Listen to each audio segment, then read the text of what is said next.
Looks like I'm live. Hello, everyone. Grab my tablet. Get started. Where is my pen? Okay, so we're gonna pick up back where we left off on the Peru head and neck area from last week. I'm gonna save a variation.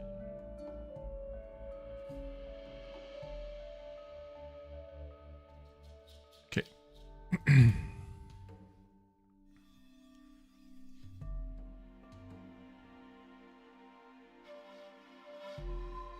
Just take a look at what's going on here.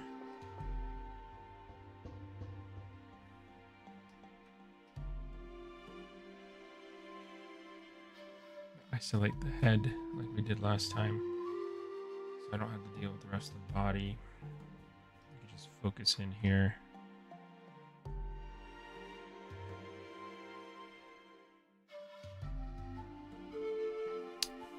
Hi everyone. Hi, welcome.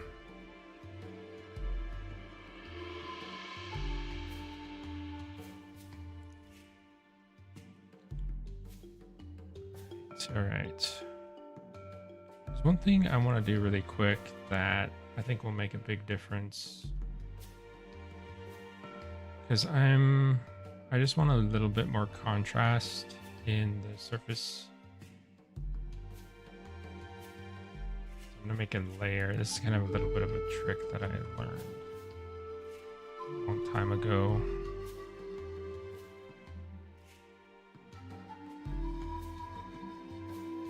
So I make a layer and then I smooth out the surface a little bit. Kind of looks like I'm ruining sculpt, but it'll help me in a second.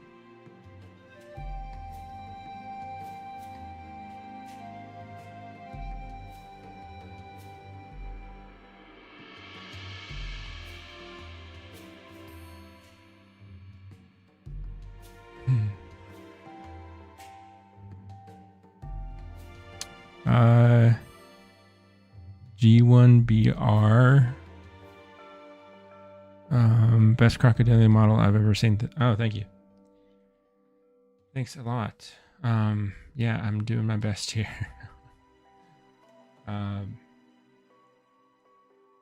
So I smooth the surface out, and then what I do is I use this layer slider. I actually, instead of going, so the slider controls the intensity of the layer, and the layer has smooth or like averaged out the surface. But if I use it and I go the negative direction, it actually adds more contrast to the surface rather than like making things more shallow. So if you look at the surface here, before and after, it's subtle. You can crank it up a little bit more. Before, after, just a little bit of something, you know, because I feel like you could just use a little bit more depth, and that should help us later when we are doing like bakes and stuff for the game res version.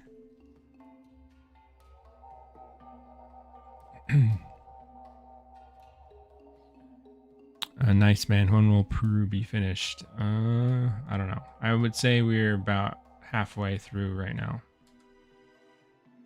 and that's just including my part of it, right? It's not including like what everyone else has to do to it to get it ready for the game, because it's still, that would be they would need to animate it and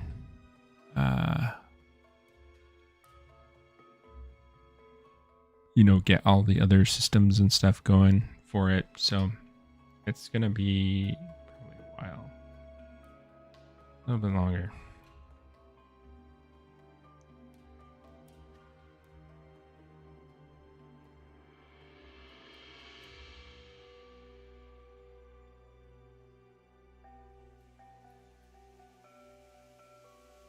But fortunately, you know, we have other stuff going on, getting finished and going into the game soon. So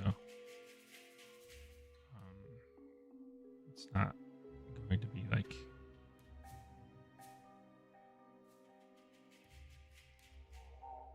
man, I think I'm a little bit tired this morning. It's not going to be like a big drought of like no content before the Peru pops in. So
I think Peru, an Iceman, I think Peru is one of the most time consuming dinos, right?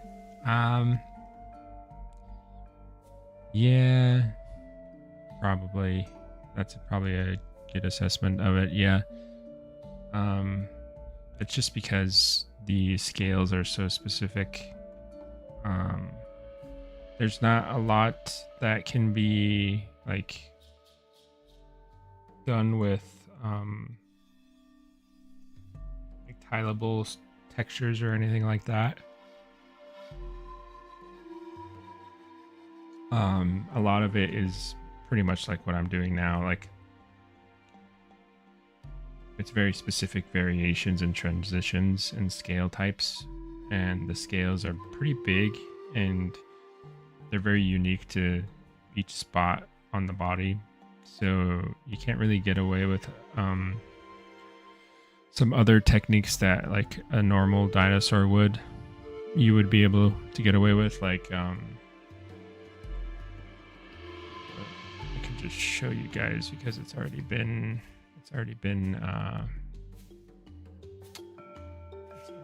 revealed.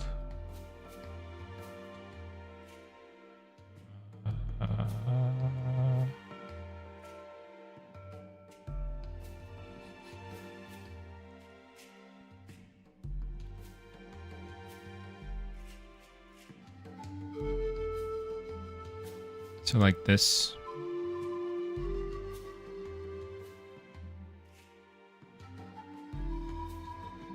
This is the new EO that we just talked about in the dev vlog this month, yesterday I think.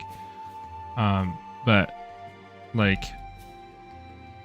for a dinosaur like this, a lot of the attention goes into the face. Like these are all pretty much hand sculpted, these scales, and like scales on the hands, big scales that like require very specific shapes. Like this stuff on the foot here.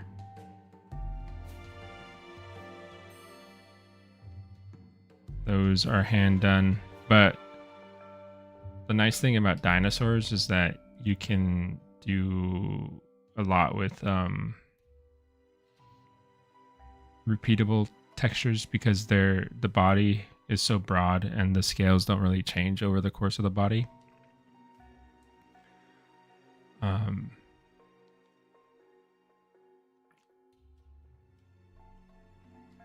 So it's a bit faster. Like if I were, by contrast, this guy doesn't have that same thing going on. So majority of these need to be hand placed. It would be the same like if I were doing like a ankylosaur or something. Those are also very time consuming. What else? Like anything feathered, because you have to place all those feathers on the body, would be time consuming.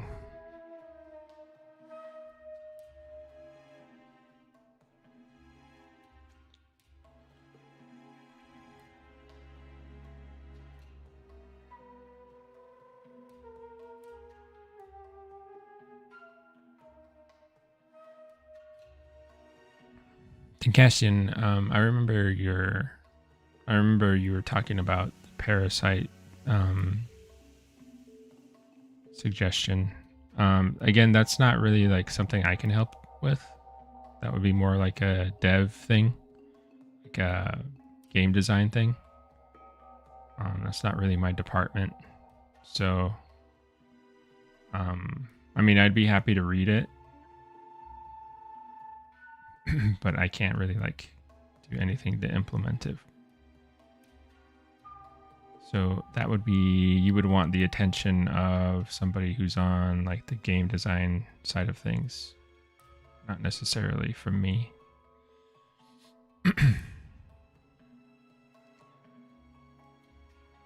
I just make the models that go into the game, right? I don't have control over what actually happens to them in there. I can take a look at it for sure when I have a second. Probably maybe by next stream I can read it over. Maybe I'll comment. I can comment in the, if it's in the suggestion area, I can leave a comment or something.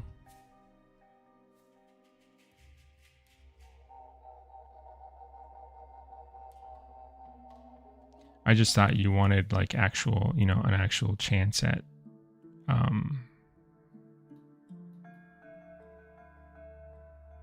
somebody who could actually help you get it in the game if it was something they were interested in implementing. So I didn't necessarily think you were talking to me.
Details around the nostril area.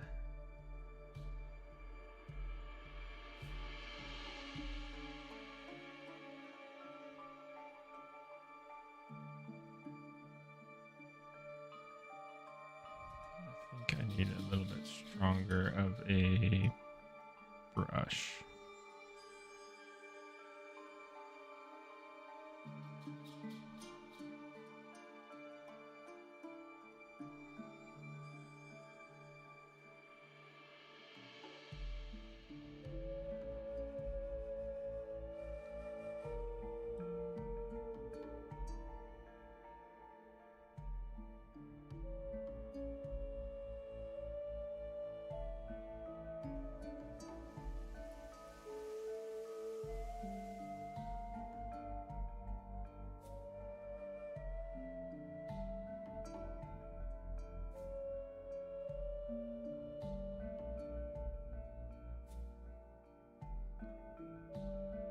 Okay. I had, where is that reference of the caiman?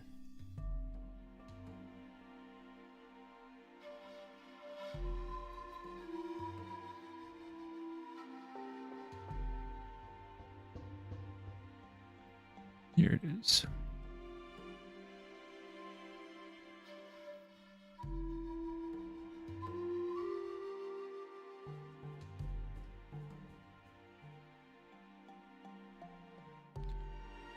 Sorry and hello.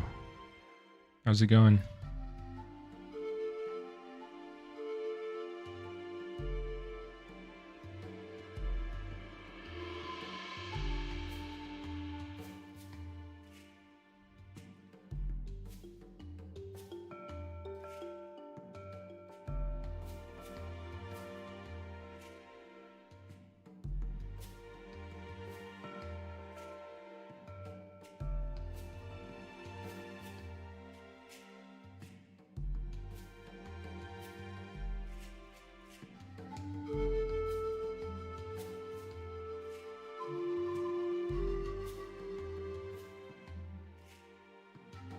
So, I think Islander mentioned in the devlog this week that we were considering doing a second stream sometime during the week. I think it's probably a good idea. That way we can get some extra progress in on the Peru and possibly wrap it up quicker.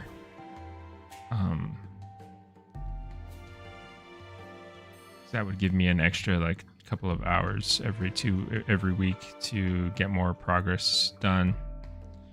I'm not sure when that will start up or like what day it would be, but it would probably it wouldn't be this time slot. Like it would be later in the day for me at least. It would be like probably after 5 p.m.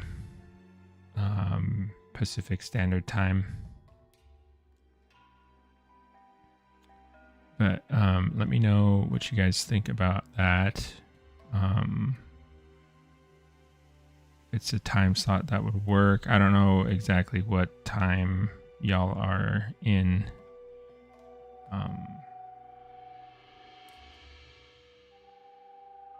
I think that's something that would kind of help move this along much faster.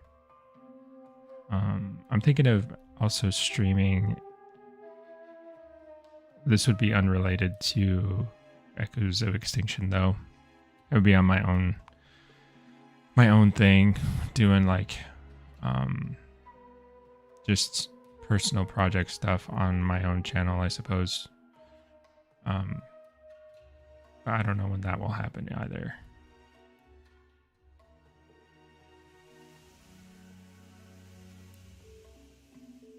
I do enjoy the live streaming. I think it's fun. I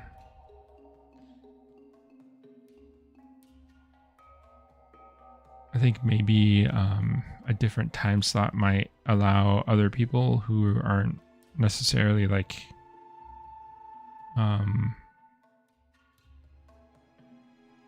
maybe awake or like it'll just maybe help other people who are missing the stream catch the stream, you know. I don't know. You can try it out, I guess, and see how it goes.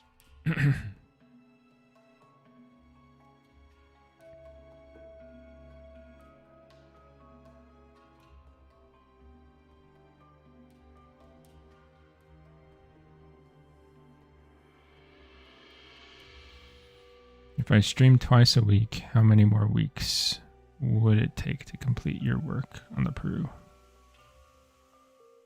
I don't know. I don't want to like speak too soon, but I think it might maybe like 8. It would reduce it from like, I would say around 15 additional streams to maybe like 8. I don't know. It depends on exactly like how efficient I'm being, you know.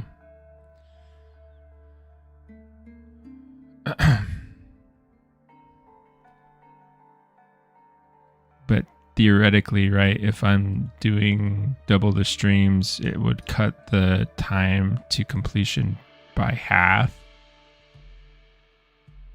I guess, right? Theoretically, although that doesn't always work out.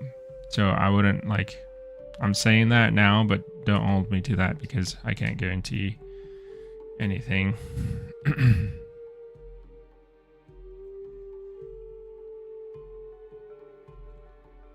It's always kind of like a guessing game. I mean, I know I've been doing this long enough that I kind of know my pace and I know approximately how long it will take.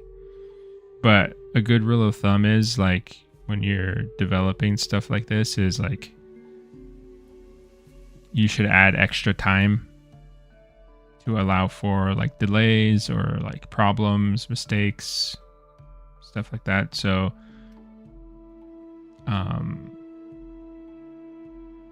I might say like 8 weeks, but you should probably take like 30% of that and add it onto the end, you know,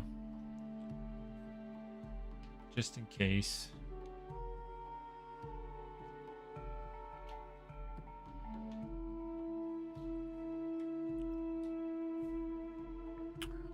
Andrea, hello, nice to see you again. I was pretty excited to hear about your potential second stream. Currently it's 16:21 for me. I would actually prefer it later to start because what time is it for you? Isn't it super early? It is 7:24 a.m. for me. So it's pretty early. I think that's why I'm kind of very, like I'm still trying to wake up a little bit, you know? And I'm definitely not a morning person. I'm more of a nighttime person. Although it is very nice to like get an early start on the weekend like this. So I don't mind it. But yeah, it would be nice to have like something a little bit later where I'm not so like I guess drowsy, groggy, kind of waking up sort of thing.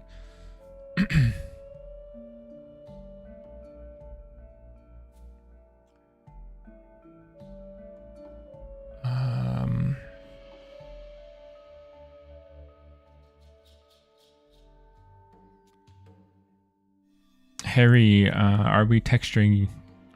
By the way, loving the videos, progress of the game. Thanks. Yeah, I'll be texturing up the model. Or you mean like texturing like as in like what I'm doing now, or you mean like painting the skin color on the model? Because I'll be doing that as well. We'll be going into Substance Painter and doing that stuff.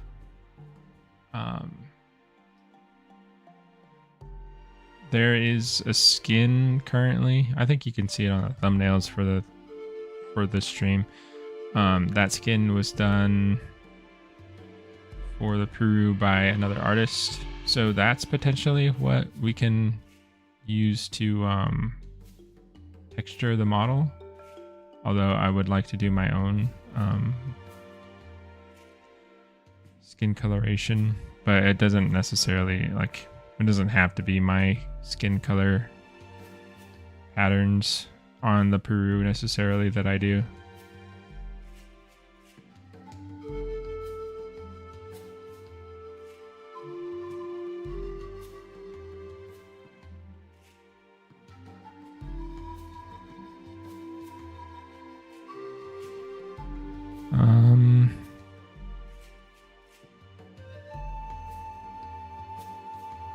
Nice man.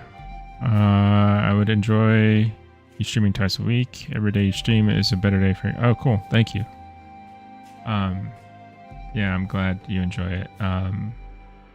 Yeah, I think it would be fun to add another one.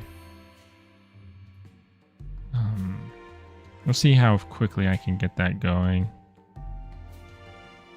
I have some other stuff coming down the line for me with some other projects, but we'll see how it goes. I think a couple hours during the week would be manageable.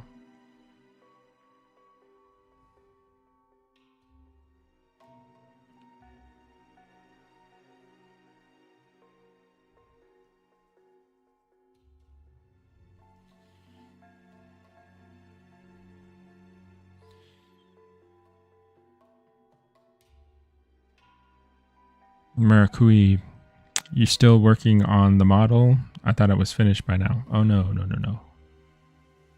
Not finished by now at all.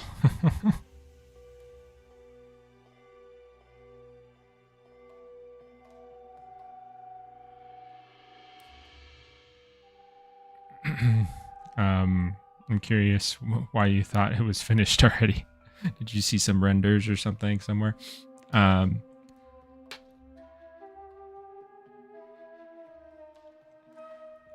Andrea, I don't think anyone here minds your drowsiness at the start.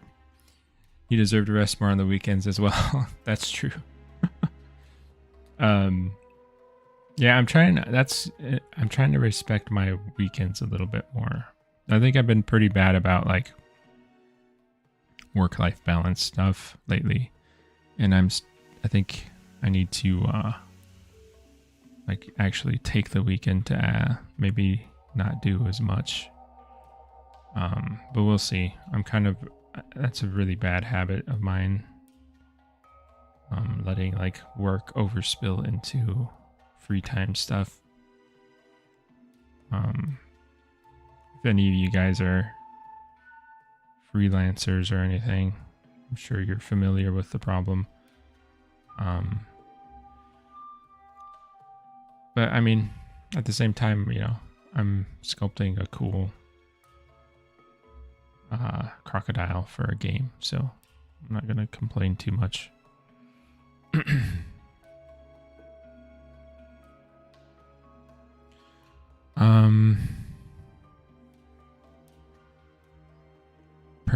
Paraxana. Hey, Crockwork ASMR.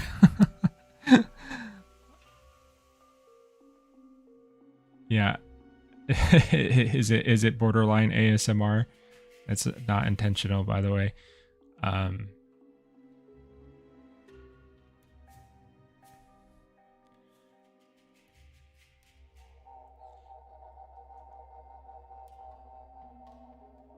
don't know if is that like something that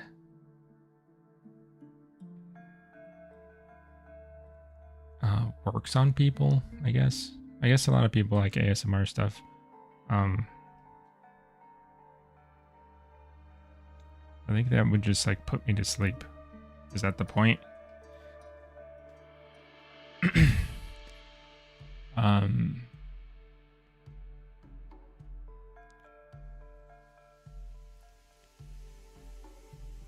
Like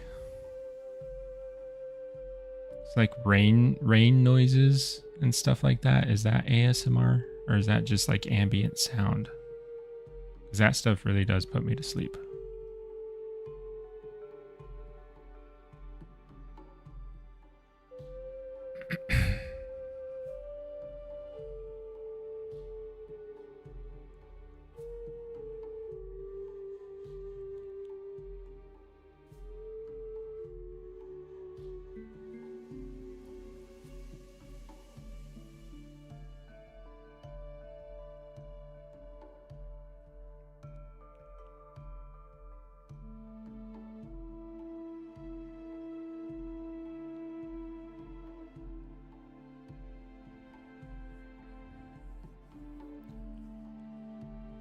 Marakui, I thought it was finished already because I wasn't here. I haven't seen the ping about the streams in the Discord.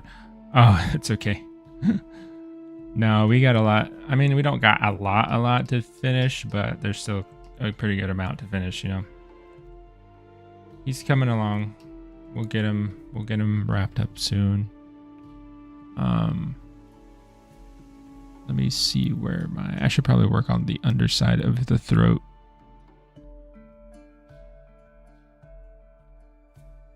So we can get that moving. Where is my ref? There we go.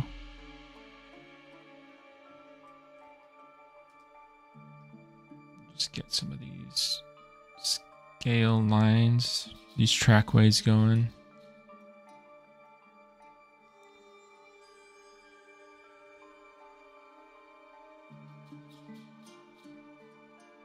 I'm wondering, I don't know. That probably wouldn't work very well. I'm wondering if I could make a brush for this area, but it probably wouldn't work out the way I want it.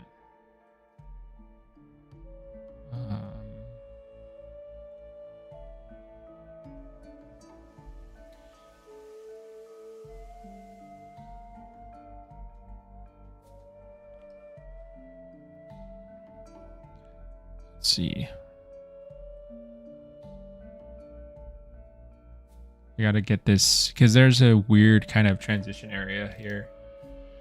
So we have this directionality to the skin folds. So it's going like this, you know, down the jawline. But then what's kind of creating a little bit of, what's the word?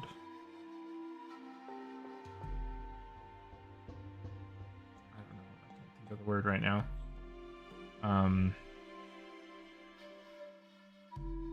It's like disruption kind of thing, because there's crisscrossing patterns, right? There's patterns that are going horizontally, and then there's patterns that are going down the length of the form.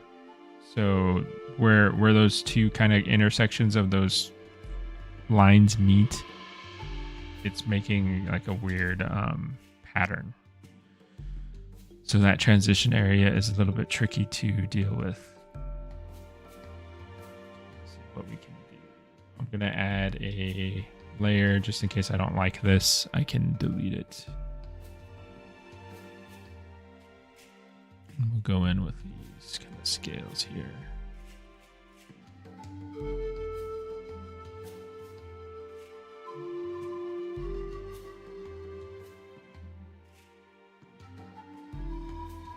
Try to respect the those boundaries that I kind of outlined there. That's kind of like a sketch for where the main like parts of the scales will go.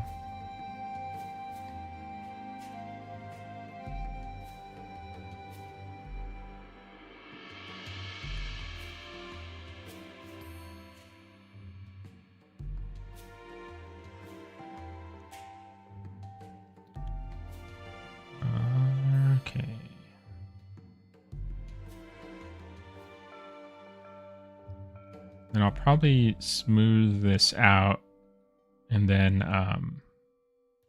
kind of go back in and redefine some areas.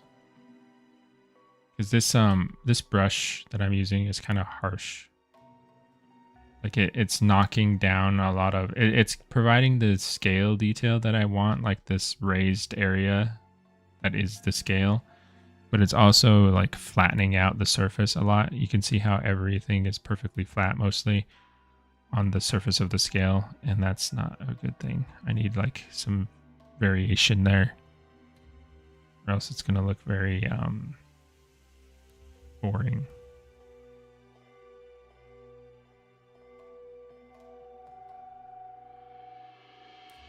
Gotta remember the size that I'm working at too, because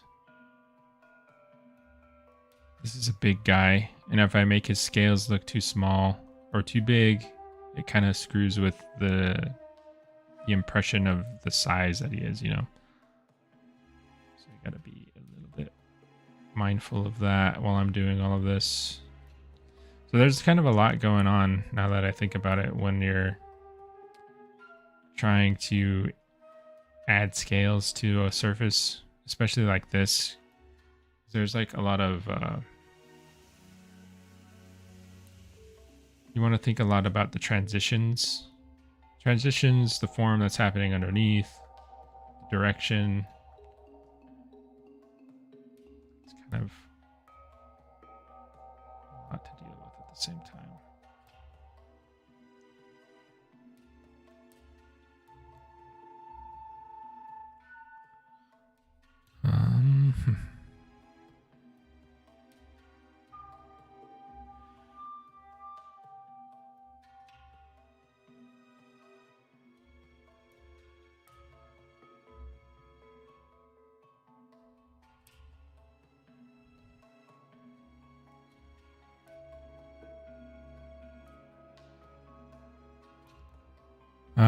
Purussaurus, there's a reason Twitch has an entire category based on school and work together.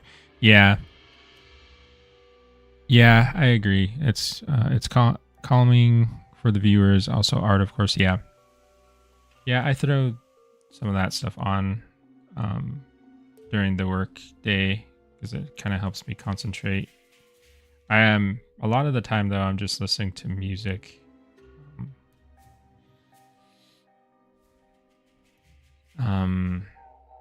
Or like what would it be? Like I watch Let's Plays a lot or listen to Let's Plays a lot when I'm working. I need to have some kind of noise in the background, I think. Because if it's just, you know, total silence, I don't know. I don't do so well with that.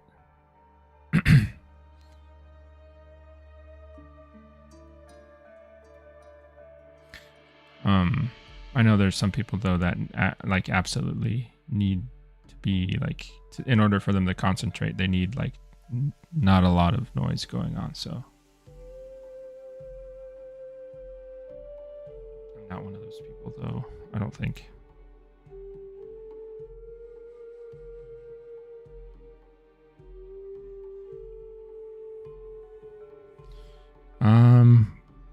Let's see, Ghost. I'm just gonna call you Ghost.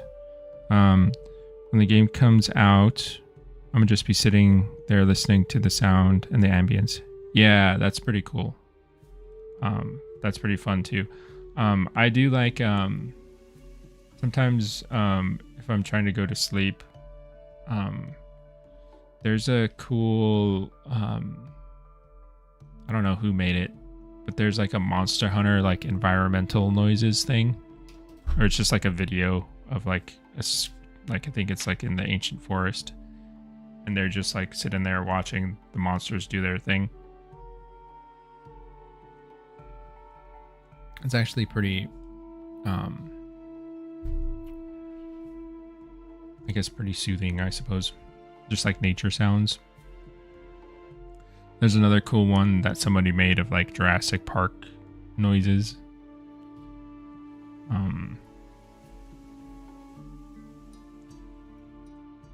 So that would be fun. I haven't listened to like the soundscape of Echoes of Extinction. But I think it's probably going to be pretty cool.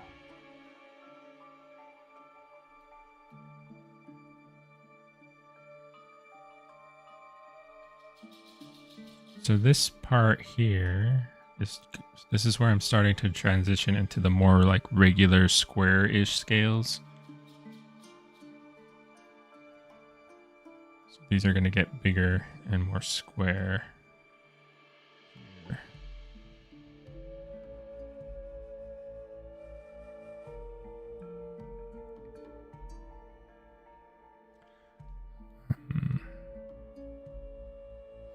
Marquis, just have the stream in the background while waiting on the queue for some games. Nice to listen to and see the progress. Cool. What are you playing, by the way? These streams help. And these streams help a lot to concentrate when I draw. Nice. Yes, that's pretty cool. I'm glad it helps. Yeah, I really enjoy. If you guys are artists and you want to draw along with me or sculpt along with me, that's pretty cool. Maybe if you even wanted to post what you were drawing while you were watching the stream and tag me or something in the Discord, that would be fun.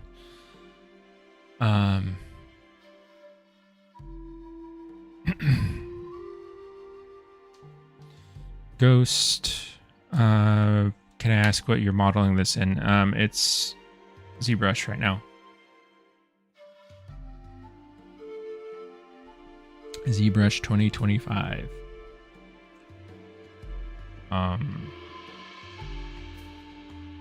It might kind of look different from like default ZBrush because I changed the colors. I added I found well, I didn't find it. My friend told me about it. But there's you can change pretty much everything in ZBrush is customizable. Like the way, you can literally rip off these buttons and put them into entirely different places. The customization is actually pretty crazy, and I don't know. I haven't done a lot of it. I kind of got used to just the default layout, and I think it's fine. I don't really need to move stuff around. But there is these cool themes that my friend showed me, and I got some of those from ArtStation. And I just uploaded one that I liked. So that's why this has these colors like it does, and the background looks like it does.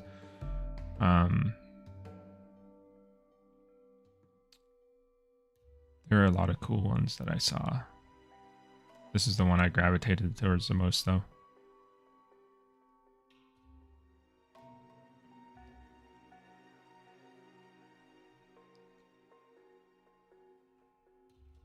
Is that feeling okay? I think so. It's a little bit cobblestoney. We'll have to get rid of that feeling, but it feels okay. The size and shape feels fine. We'll have to go back in and get it to feel more like scales, though.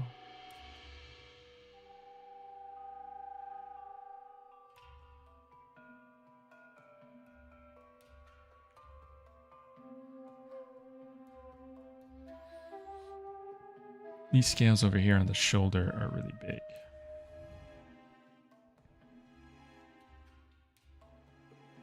And then it tucks up under here.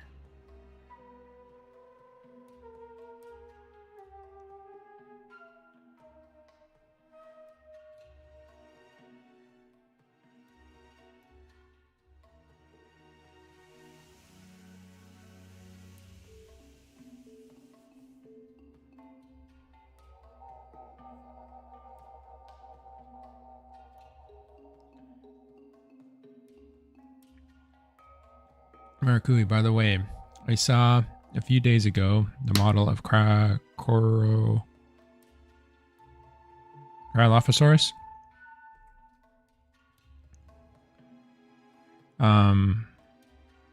Was it yours? It's for Beasts of the Mesozoic. Yeah, that one's mine.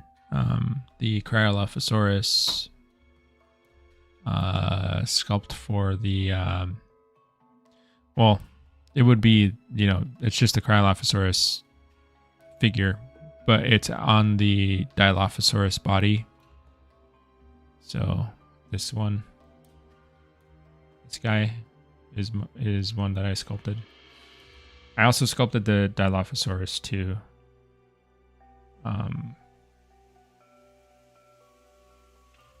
So that was pretty fun.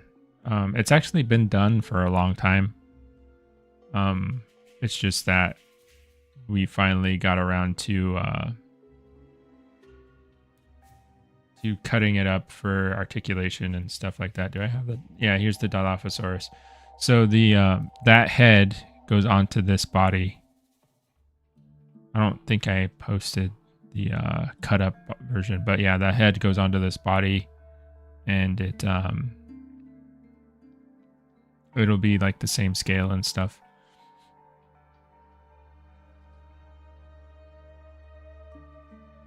Don't do this to me, ZBrush. There we go. I'm gonna save now that that happened, because that was scary.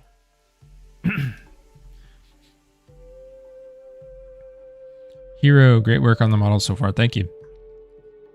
A nice man. Which dinosaur are you most excited for in the game? No, right now I kind of just want to see the Eocarcharia in the game and actually walking around and stuff. I've seen preliminary like animations of the new model, and they look really cool so far, but it doesn't have like the textures and stuff on it, so seeing it in game is gonna be cool, and hopefully we'll get that going this month. There's still some stuff that I need to complete on that to get that going. So the model and stuff is done though. It's just some other stuff on the side that needs to get completed. So that's kind of what I'm looking forward to right now. Usually like the stuff I'm looking forward to is like the stuff that's like currently being worked on.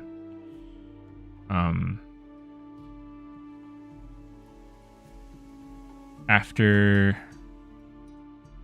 the EO and the Peru, I'll be working on the Oranosaurus. That model needs to finish. I need to finish the like skin textures on that model and the actual like texturing. So that will be next. And then we'll see how it goes from there. I don't know what else comes after that, so.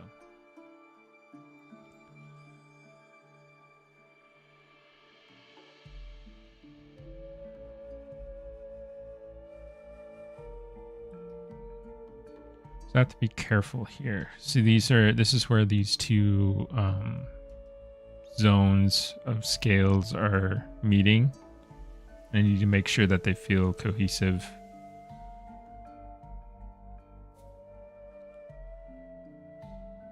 And I'm kind of ruining my own details there with that crease, but I need to reinforce it.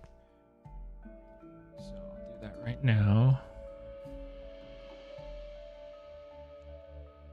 And we'll kind of smooth this out just a little bit so it's not so...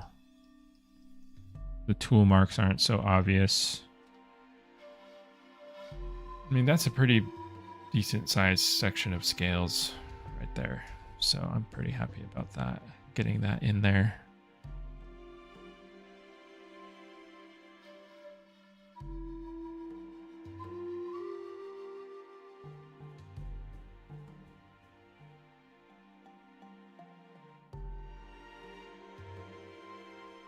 Okay. The Tyrannogator. Are you going to add Rajasaurus? The Raja. It would be great for a lesser known medium-sized carnivore that is adapted for hunting sauropods and other small creatures. Raja, I'm not sure. I mean, Raja, I don't know why I'm having such a hard time saying that. The Raja is a Belisaurid, isn't it? I think it is. Yeah. Yeah, I don't know. It'd be a cool suggestion for sure. I don't know if we have any Belisaurid's planned. Murakui. Dinos that get added are purely decided by Islander. He just goes like, maybe make a model of this dino and it shall be done. Yeah, maybe you'll need to talk to Islander and suggest the Raja.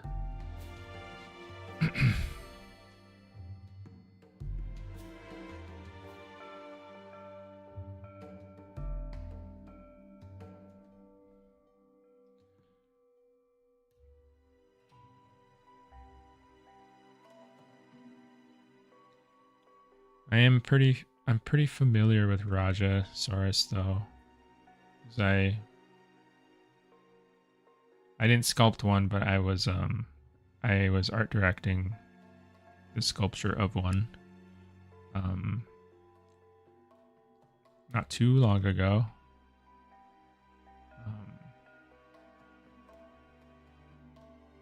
So I had to learn a little bit about that guy to help the artist out. He's a very cool dino.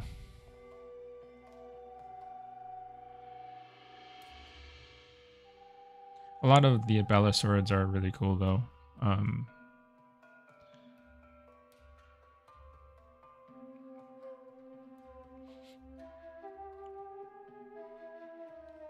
to mask this off just a bit. And then we're gonna inflate or yeah, puff up this edge just a little bit so that way it looks like it's overlapping.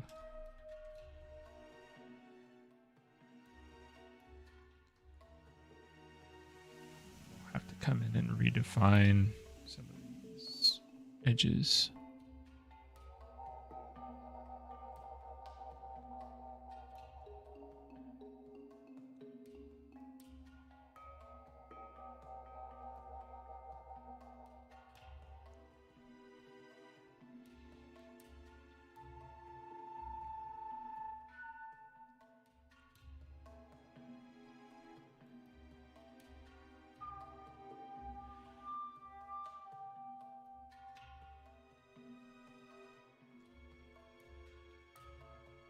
It's not looking exactly how I would like it to look. I think I need to reinforce all of these like trailing edges here just to get a little bit more of a sense of overlap.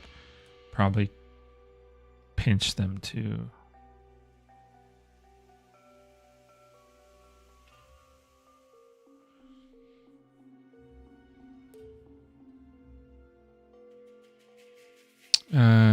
Nice man. I think they plan to bring Scorpio Venator to the game.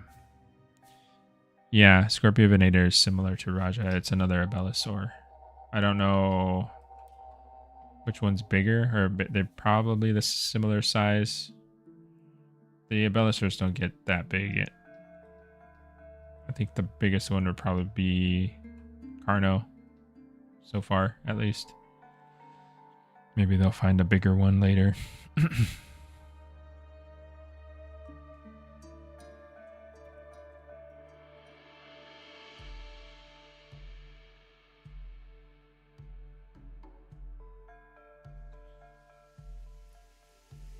just tightening up these creases with the pinch brush.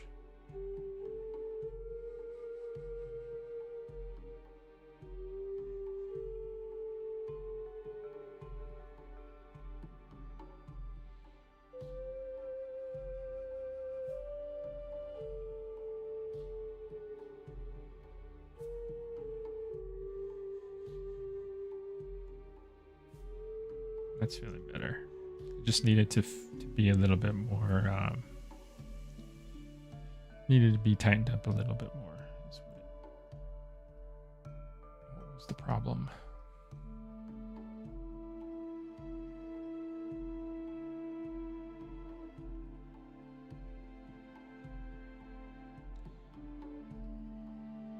Then I want to add a bit of irregularity because I'm looking at this reference and there's like the surface just isn't even.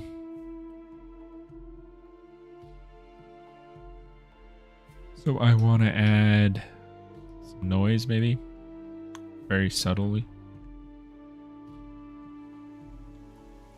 Just to break it up just a little bit. It's probably still too strong.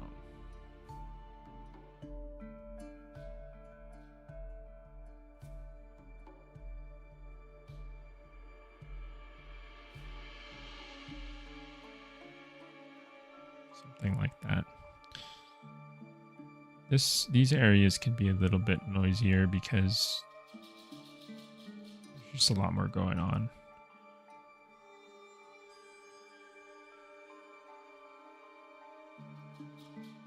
Okay.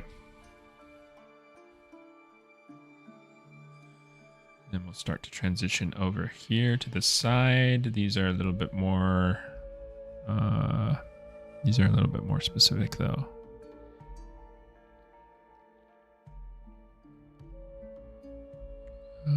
Where is my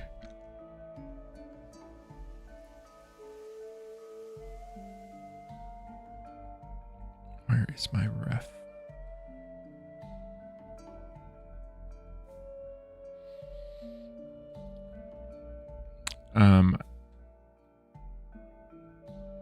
I should have done like a before and after version of my ref sheet just so you guys could see like how much it's grown. Probably get even bigger as we go forward. But it started to be, I mean, I have it semi-organized. I think I need to go back in here and reorganize it a little bit into zones. Because I'm just trying to find a specific ref right now.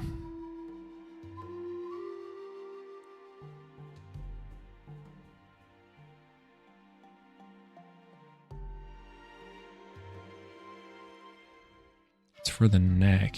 Oh, here it is.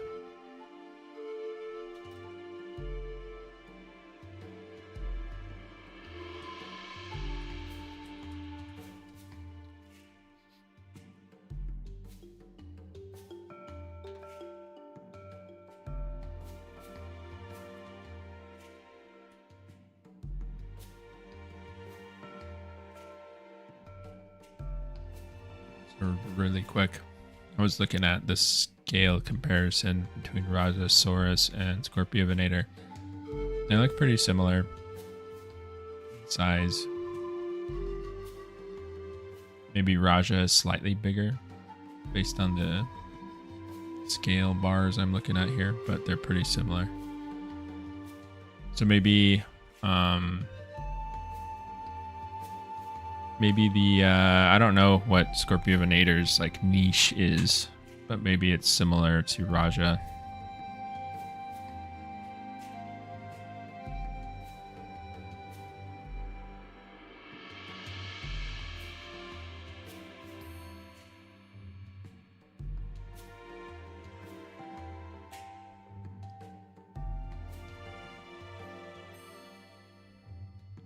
So these scales here are very rounded. And they have like gaps in between.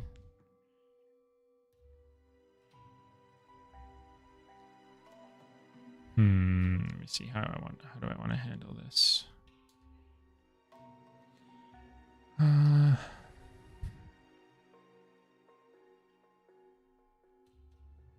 There's definite trackways. They do have like they're much more like demarcated lines. And then the scales fit in between them.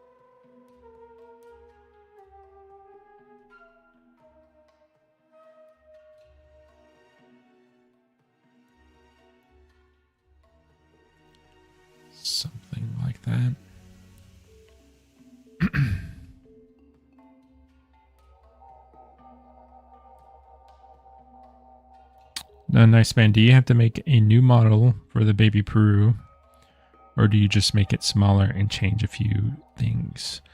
I think what's going to happen is that, so we'll finish the adult, and we'll have a nice base mesh, like the low poly. We'll have to bring it in and reproject all these details back onto it. But basically, we'll take the final mesh once it's done, and then we'll modify the proportions. And that will become like, I'm assuming it's like a blend shape or like a morph target thing. That we'll have to do to get the growth to happen. But it's basically the same mesh. It's just that the proportions are changing.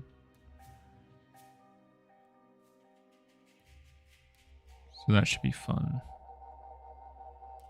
What am I doing? I need to undo that. There we go.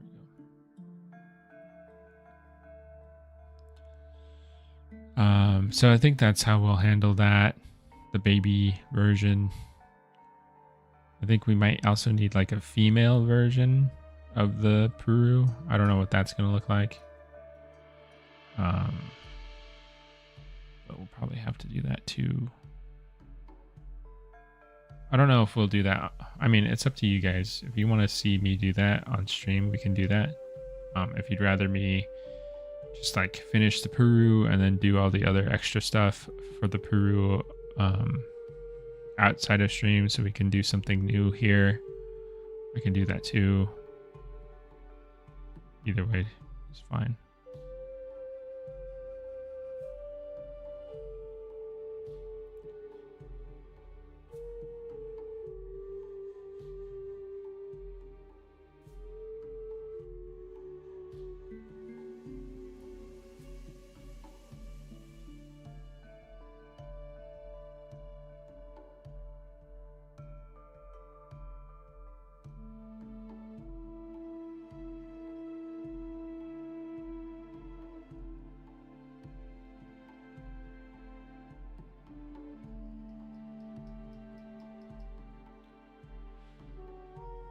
Okay, so that's looking okay.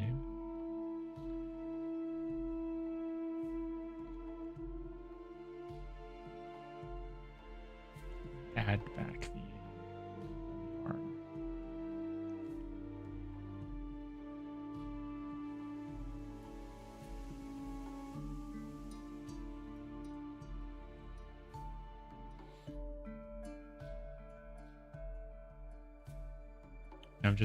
I'm taking a step back and looking at everything together, making sure it feels cohesive.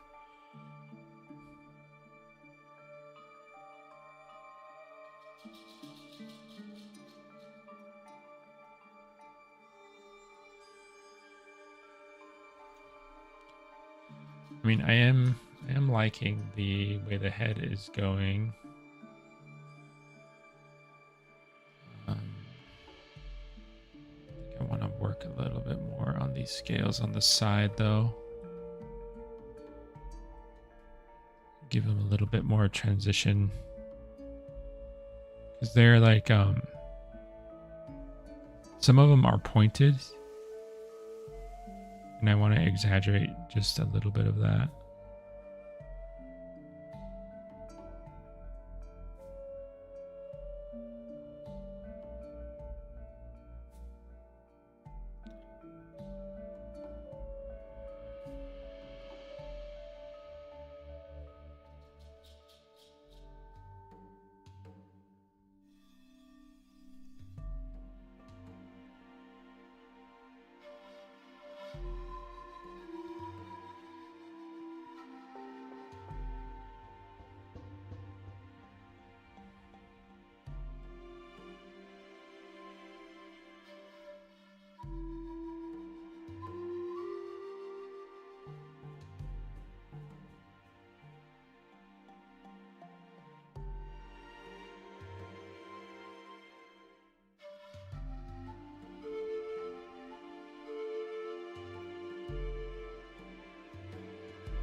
So a lot of these scales are like kind of outlined, like they have a very definite border.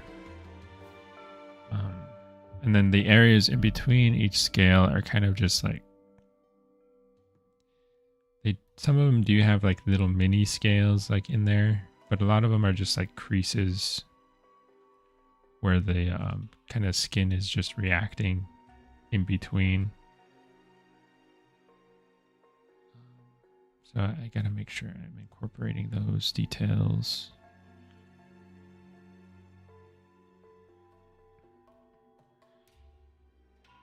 It may be a bit too much of like a detailed pass for now though. I have to come back and do that as a separate pass, but I'm gonna just do a little bit more defining here while I'm in the area.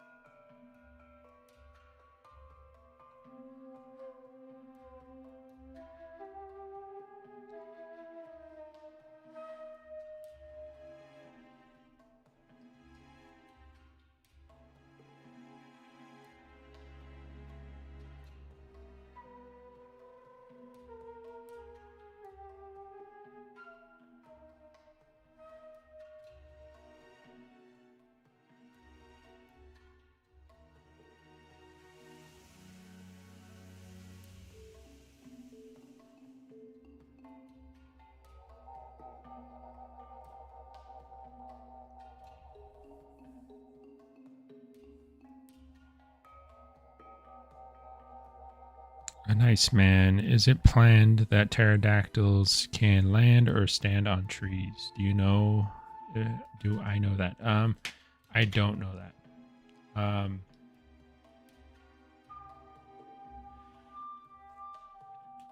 I'm not sure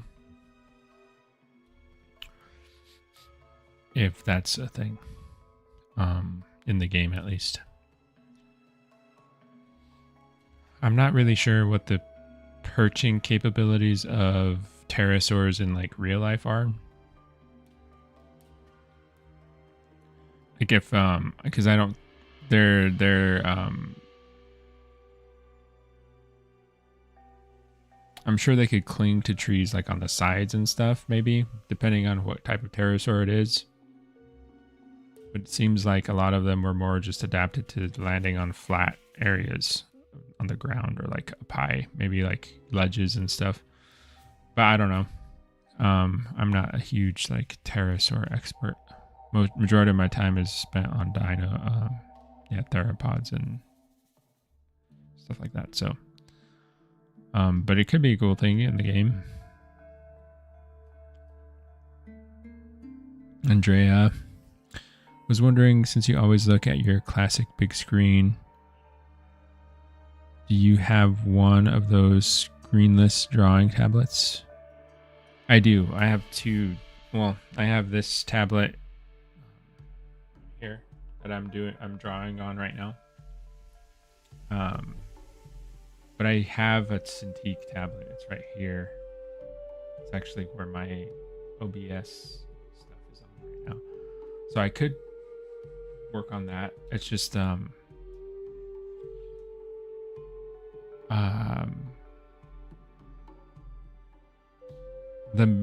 main reason why is because, well, one, I haven't really found an optimal place to put it, because it makes my workspace kind of awkward. So if I put it down here in front of me, which would be like ideally where I would want it, I don't have any room for my keyboard anymore. So I either have to like awkwardly reach around to the back of it so I can like blindly fumble with my keys, or I have to set my keyboard to the side somewhere, and it's like weird for my arm to be out that far. And then also just like in terms of just like, I guess like ergonomics, right?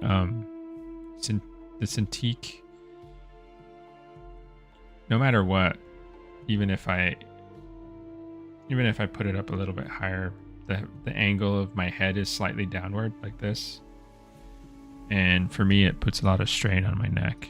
So I tend not to like to use it because of that stuff. It's kind of a bit of a waste, to be honest, because these Cintiq monitors are expensive and I'm just using it as like a third reference monitor. But yeah, it just doesn't work for my posture and my workspace. I need to maybe try and figure out a better way to use it so I can actually get some value out of it, because it is nice to work on those.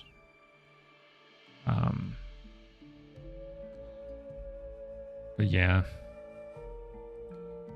last year I rearranged my work area, and I kind of remodeled my office.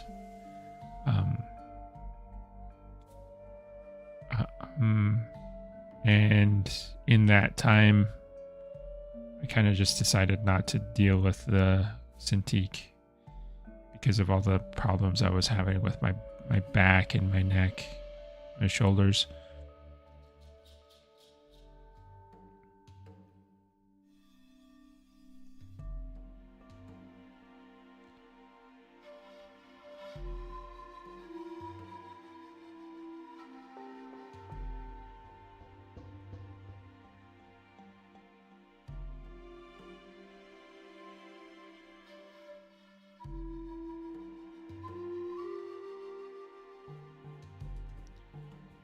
I actually had to.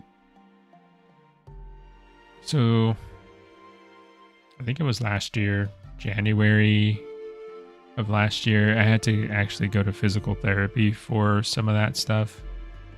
Just like one day, I was actually asleep, so it was nighttime, and then I just woke up and there was just like, you guys ever had like those knots in the back of like feels like it's like on the edge of your shoulder blade, or like underneath your shoulder blade? I just had a very painful one, and I just could not get comfortable. I couldn't sleep. It just kept tossing and turning. There was just like no relief to it, and it was super painful for the that whole day afterwards. And then it kind of went away, and then I was really dumb and decided to go to the gym, and I agitated not that shoulder but the other one, so now I had both of them doing the same thing. So I got really, the pain was like really, really, really, really disruptive and annoying. So I had to go, went to the doctor, and then they didn't recommend physical therapy, but I just made an appointment anyway, and it actually helped a lot. And I haven't had a muscle spasm, I guess it would have been categorized as, for a long time since then. Or well, I guess it would be a full year, which is a long time for me, because I have a lot of issues with my shoulders.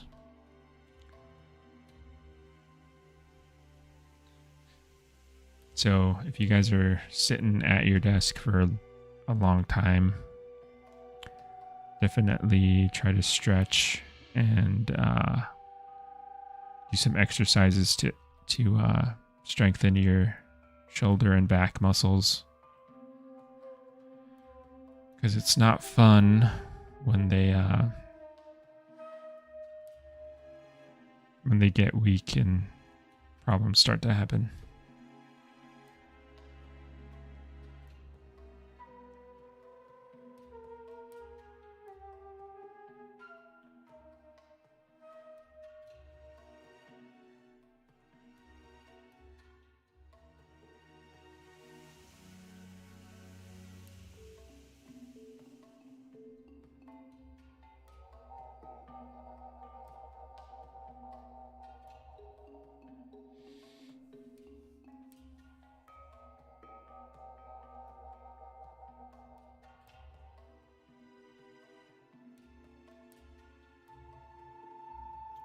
Glad to hear I'm not the only one who dislikes the tablets with the big screens. The hand angle is something that would bother me as well, for sure. Yeah. It's much nicer to just... I mean, I've always worked with both versions. There's people who like definitely prefer one over the other, because there's like there's kind of like a mental disconnect that can happen, because it is kind of weird. Like you're moving your hand down here, right, to make something happen up here, and the bridge between that can be a little weird. So a lot of people, especially people who are more used to like traditional painting, tend to like the Cintiq more, because it's like more like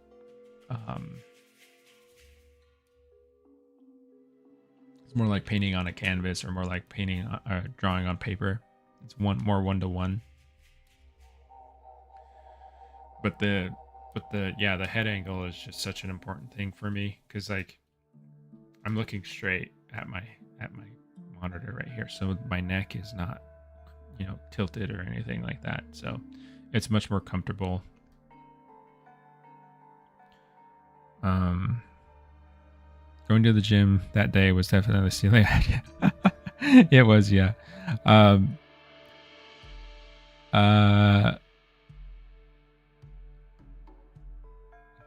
Glad the physiotherapy helped and your shoulders are pain-free now. Yeah.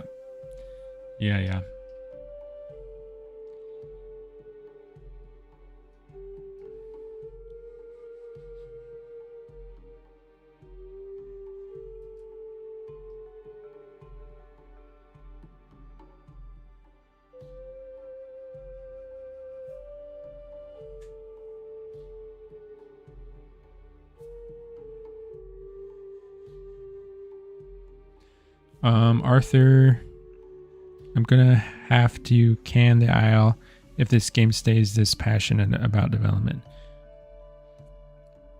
You mean like not play? Or I guess, yeah, I guess that's what you mean.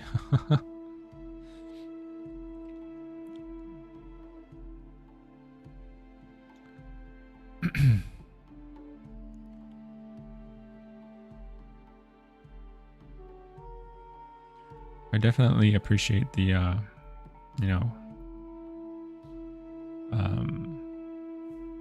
comment about passion. I definitely think that all of us here are really trying to make a good experience, and, you know, as high a quality game as we can. So,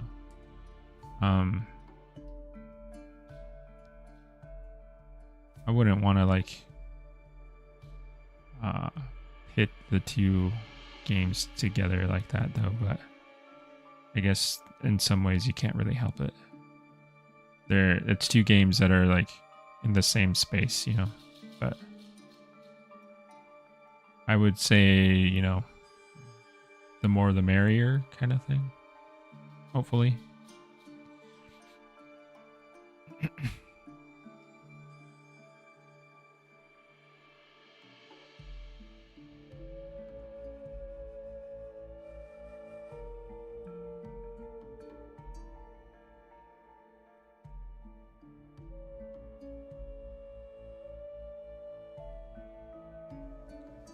I also haven't played the Isle in quite a long time though, so I don't know exactly what's going on with the game anymore. It's actually, I wonder what the last survival game I played was. That's a good question. I think it was probably... My friends and I played Scum not too long ago. It's not really the same type of game though, right? It's a survival game, but you're dealing with people and zombies and guns and stuff, so not necessarily the same.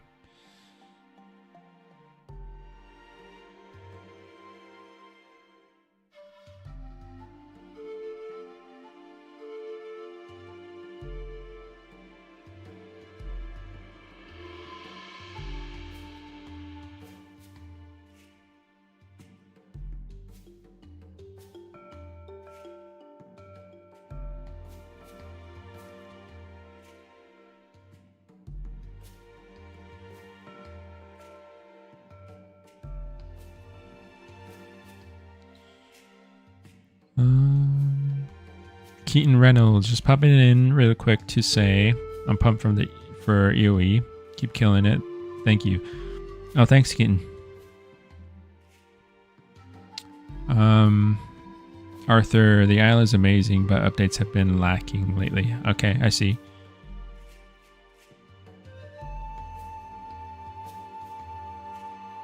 Keaton Reynolds. I think what the Isle does really well is capturing the horror in dino survival. It's very, very raw and unforgiving. Okay, cool.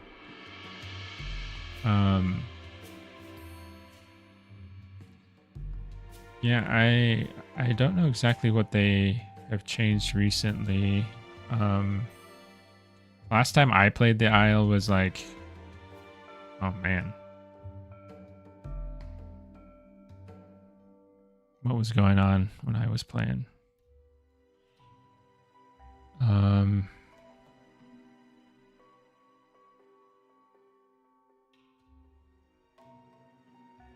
It was before the Evrima stuff, maybe? All I remember is there was a map, and on the map there was this lake that everyone called Tri Lake or something like that. Everybody was constantly trying to get to that lake. And once you got there, you would either like instantly die because something would just eat you, or like nothing would be happening. There would just be a lot of people sitting around like just chatting as dinosaurs.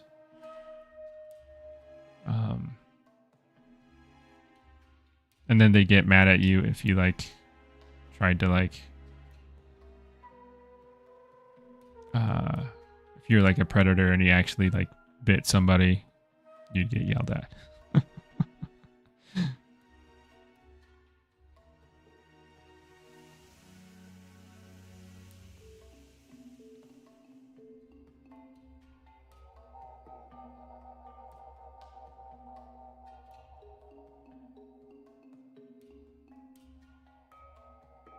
So I think that was probably quite a bit ago.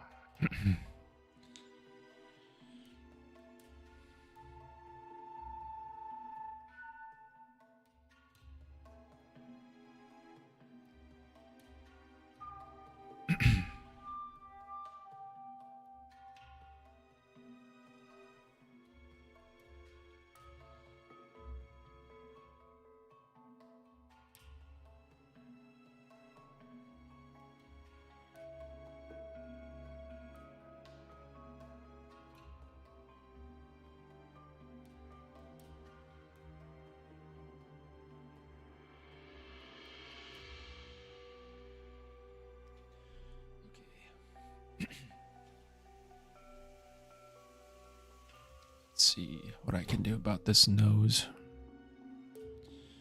Onyx, weird looking nostrils. Yeah. They do have weird looking nostrils.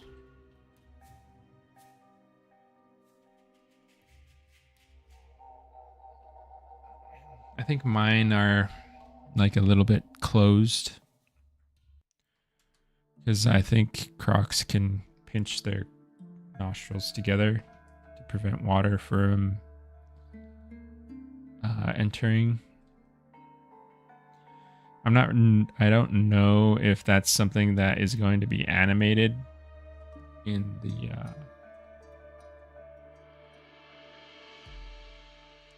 the model once it's in game.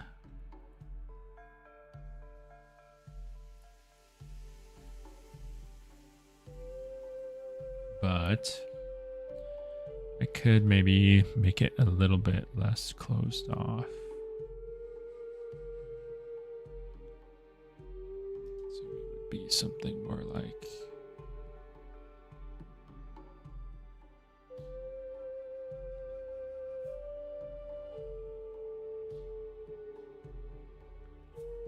oriented the same way as my reference.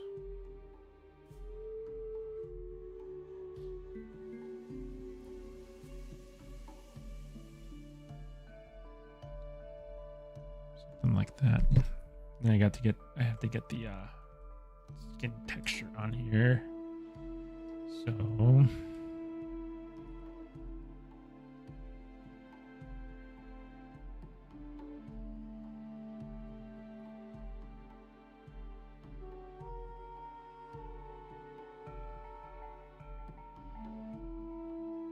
looks like dog nostrils on a croc. Yep, it does. But I mean, that's kind of how they look.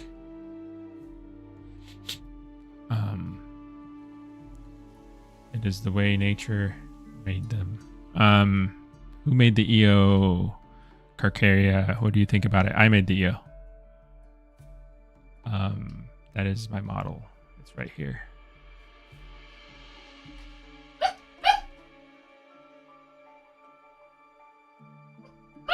New guy. So what do I think about it? I think it looks pretty good. Give me a second.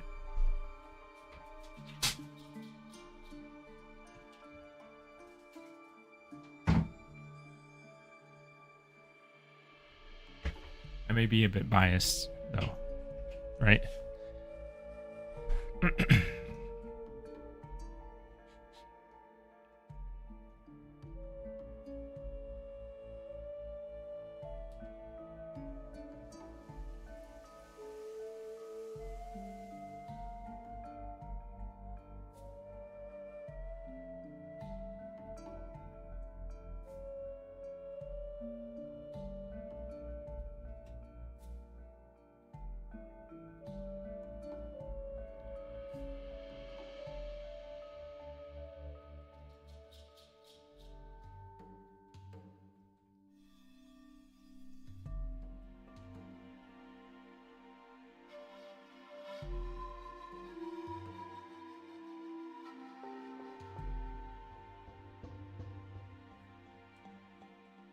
Onyx, in my opinion, the best EO Carcaria model I've ever seen. Oh, thank you. Thanks.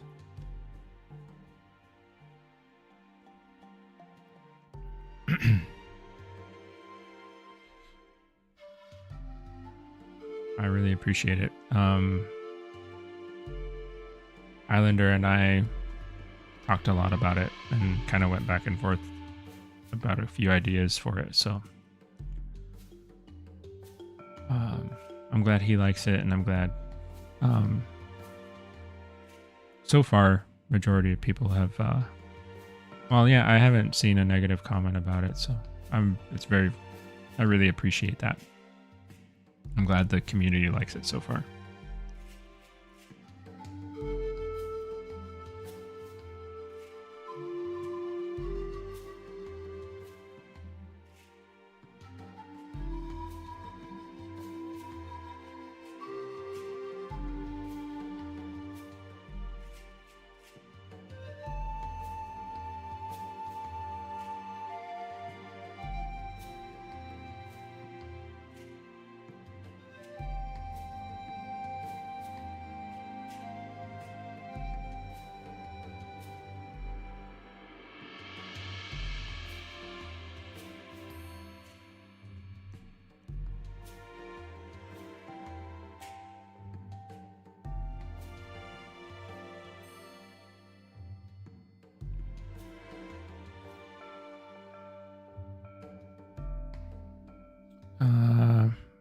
Andrea, which one of your 3 little bodyguards was sharing their EO opinion with us?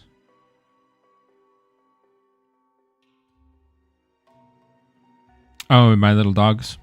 Is that it? They were both in here. My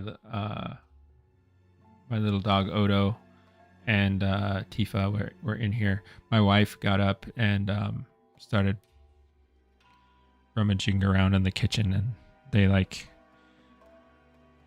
instantly think that she's getting food. So they of course want to go out there and have a chance at getting food, even though they've been fed already this morning. They wake me up pretty much around the same time every day, even on the weekend, because they want their breakfast. So,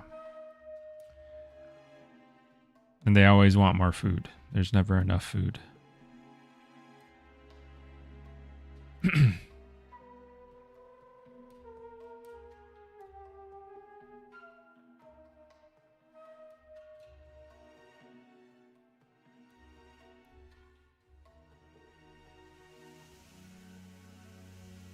Onyx, thanks a lot.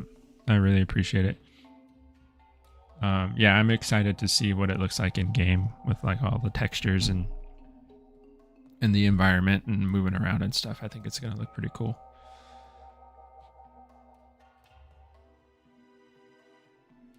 We still have some stuff to do on it. Like, I'll be doing a male and female version of it. And then we have the juvenile version of it that I'll need to do as well. So there'll be more stuff. Probably will be done this month. Like that additional stuff will be done this month. And then it should be ready in game, I think. I don't know. I don't want to speak too soon and like commit people to stuff that might take longer, but we're trying to get it in as soon as we can. So I would keep an eye out.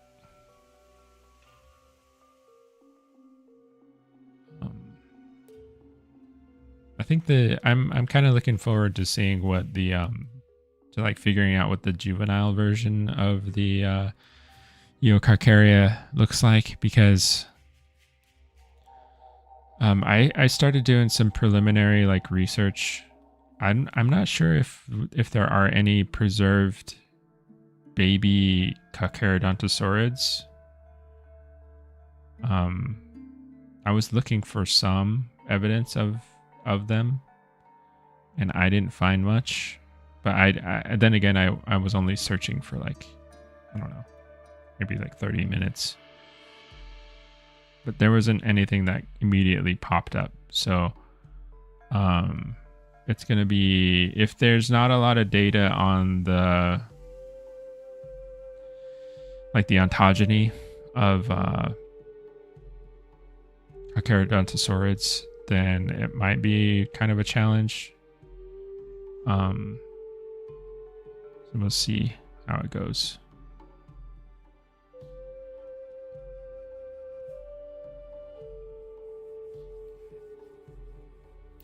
Andrea, demanding puppers. Yeah, very funny. The bottomless pits, yeah. Yeah. My little dog, I think I showed him on stream a couple of weeks ago. His name's Odo, the little brown one.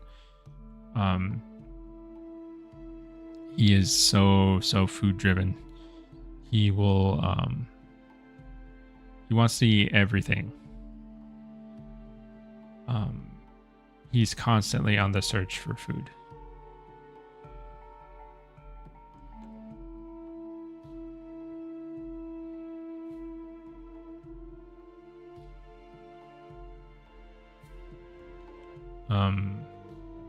We have he's gotten more recently, he's gotten on like some medications because we're trying to figure out what's going on with his weight. He's lost a bit of weight, kind of like, actually it's been a little bit scary because he lost a lot of weight since he had a surgery on his teeth. And he was able to eat fine, I think. It seemed like he was eating fine, but he was losing a lot of weight. So we took him to the vet, and they always ask us, like, you know, they're always worried if he's going to be able to take medications, because a lot of dogs are very like picky eaters. So they always ask us that question, like, you know, is he a picky eater? Will he be fine taking these pills or whatever they are? And we're like, yeah, he'll eat anything. As long as it smells like food, he'll eat it, which is both a good thing for his medication because we have no problem giving it to him, but it's also a bad thing because he's gotten himself into a few different little problems because of that little tendency.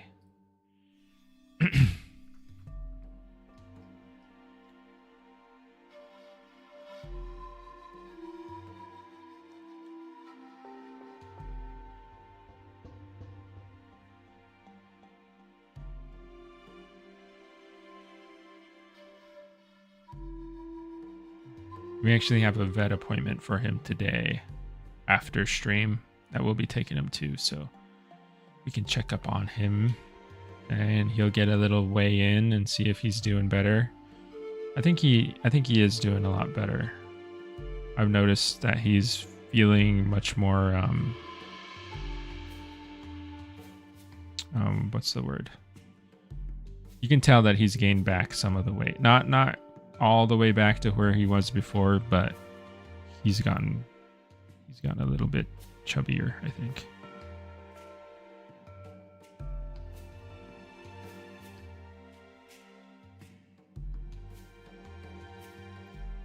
Okay, so this is mostly, I think the head is mostly there, with, you know, some refining, of course. But I think it's mostly there.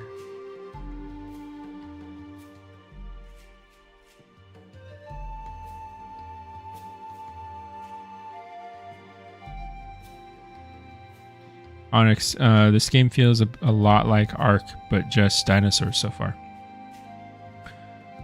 I think I've heard people say that in other comments. I haven't played Ark, honestly, so I don't know exactly how that feels. I'm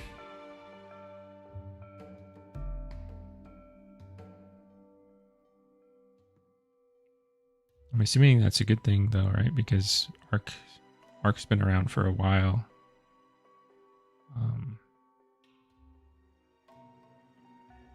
They're making a sequel for it, right? I think.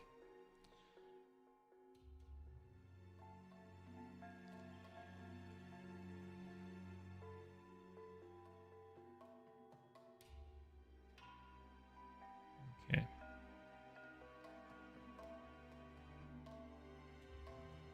So I'm trying to figure out what I'm going to do in this little area here because the texture is much different. It's much different than the rest of the head.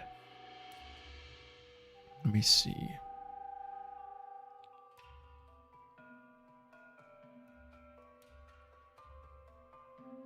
And I don't have a good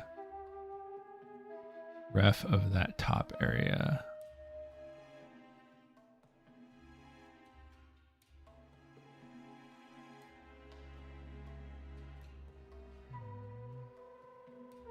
There we go. It's like a weird kind of pitted texture, but it has like a bit of directionality to it.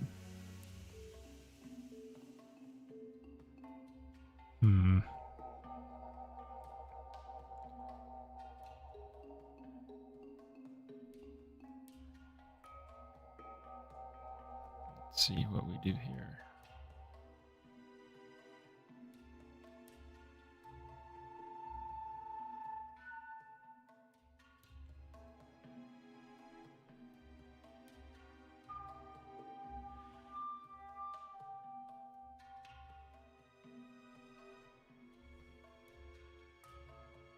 Andrea, you said all your dogs are rescues, right? Maybe it's a habit from old lifestyle, or he just really loves food. Who can judge that? Yeah, yeah, all of our dogs are rescues. Yeah, I think it's probably, like you said, it's probably a behavior that he had when he was out on the street. Probably it seemed like he was in a very tough area. So he probably was looking for food constantly, which is kind of, it makes me sad, but You know, I wish he kind of understood that he didn't have to look for food anymore, because he has it here and he's there's no worries for that. But yeah, it's kind of a habit, I suppose, that's built in him by now.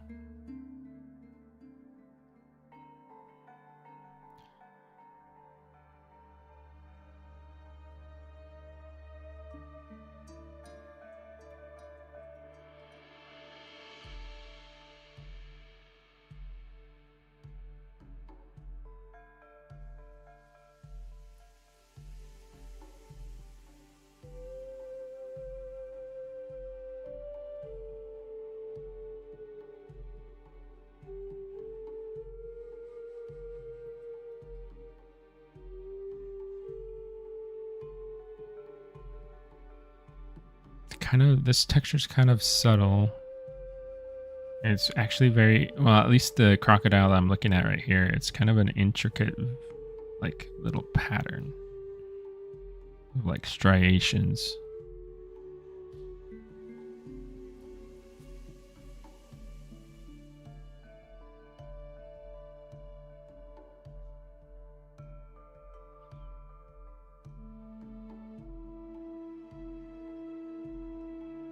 It's all this little, all these little crevices and stuff are going to be fun to, once we get into the texturing phase,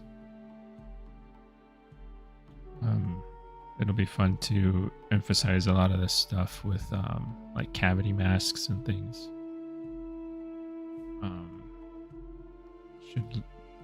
Should start to pop pretty nicely.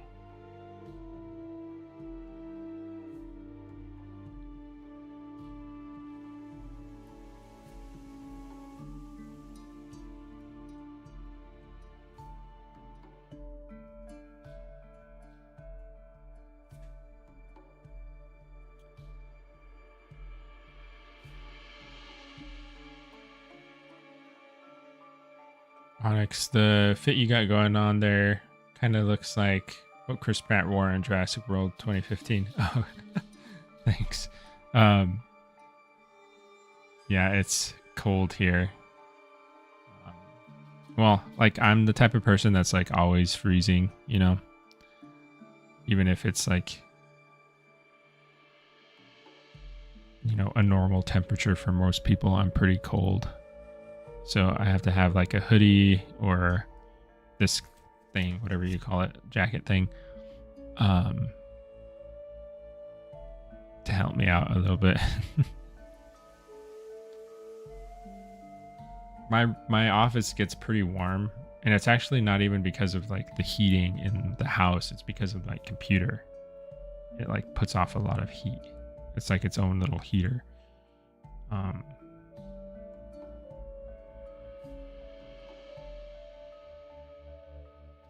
So I generally don't have a problem with being cold in here. It's just but the rest of the house gets kind of chilly for me.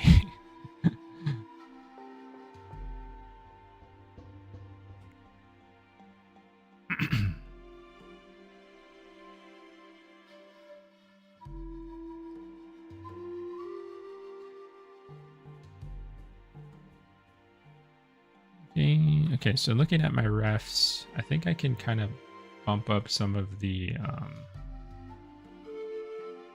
features here in the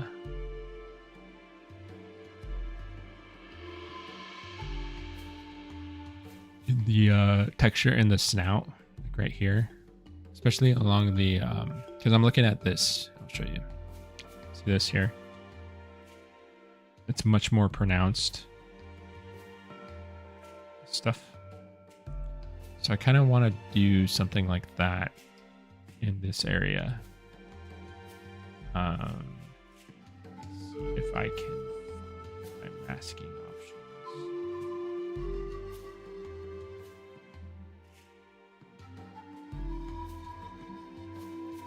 So if I go to, where is it? It's my curvature. Let's try that. Maybe not. I think we want cavity. That's my cavity. Yeah. We want to play with it. Cavity profile.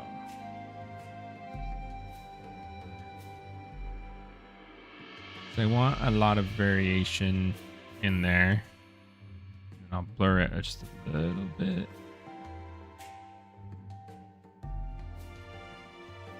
Okay. Let's see if I can come in here and do some displacement, some noise.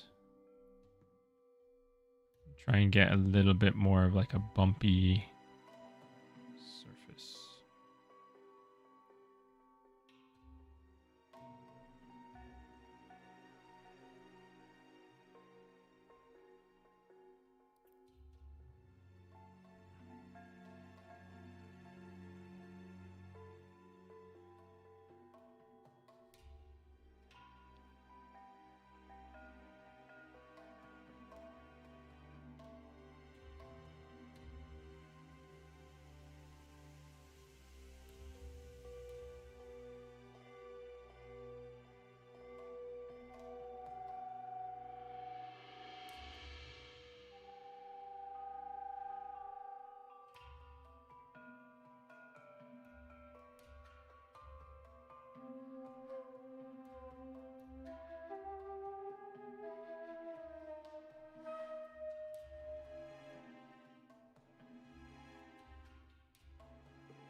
I have to slowly build it up because I don't want to go too crazy. I'd rather creep up on it than like go too far and then have to do a lot of resculpting.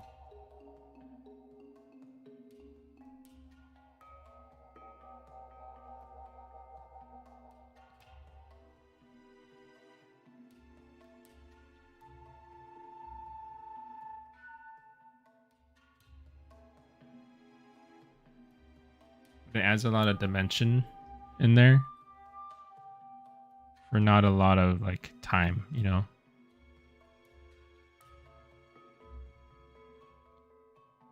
We'll do some over here. Nose, just a little bit. Arthur, add the cesspool. What do you mean? What does that mean?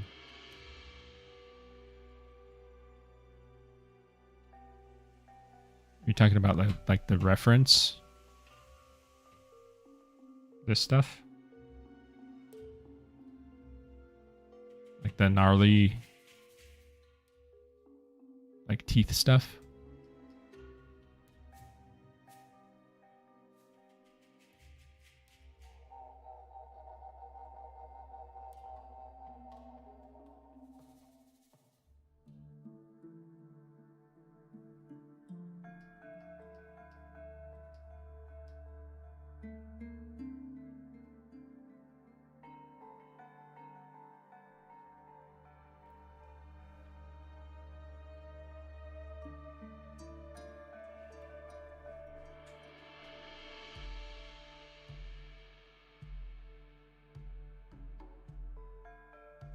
I think I need to adjust the shape of the teeth too.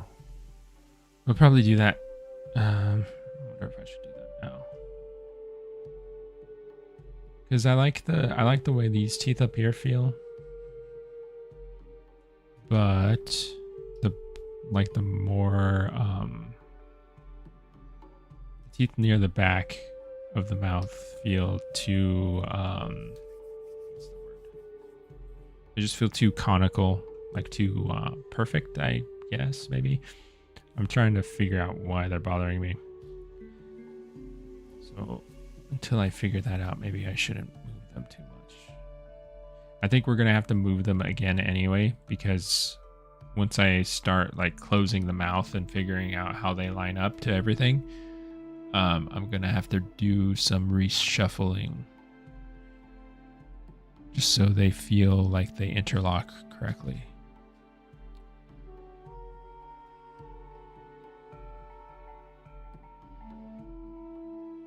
That's going to be interesting. But we'll cross that bridge when we get to it, I suppose.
Yeah, Arthur, I think you might need to explain a little bit more. If you're trying to pitch an idea about like server integration, I think that's a cool idea. I don't know if I'm the right person to be talking to about that. I do not know how that would work.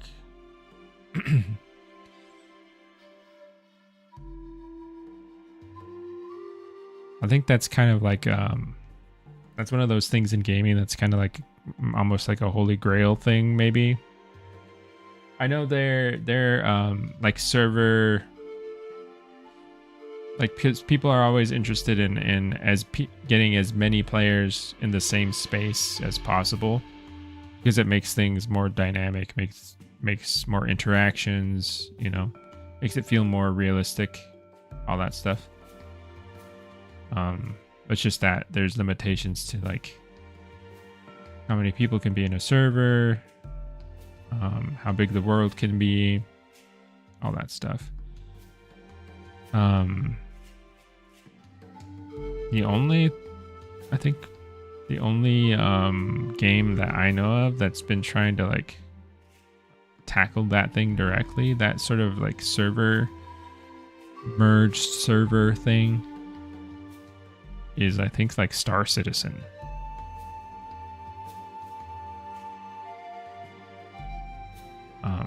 Where they call it server meshing, where there's like they're trying to get like seamless integration between all their servers, so it makes like one big server that's kind of like compartmentalized a little bit, I guess.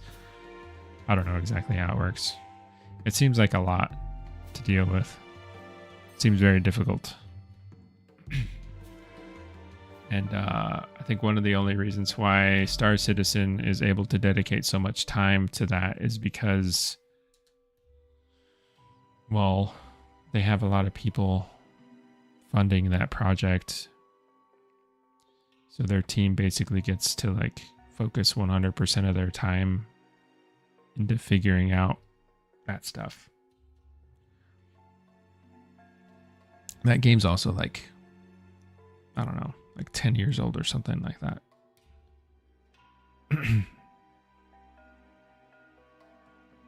So they've had a considerable amount of time to work a lot of stuff out.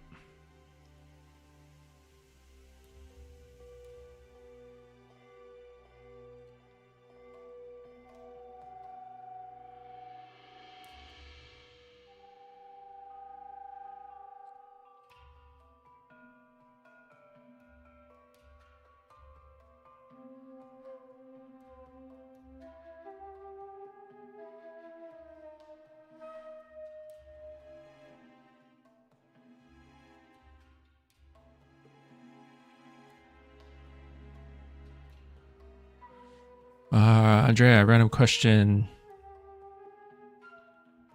I was going through your old Peru streams. Have you ever played any of the board games you worked on? That is a very good question. And the answer is sadly no. I have not.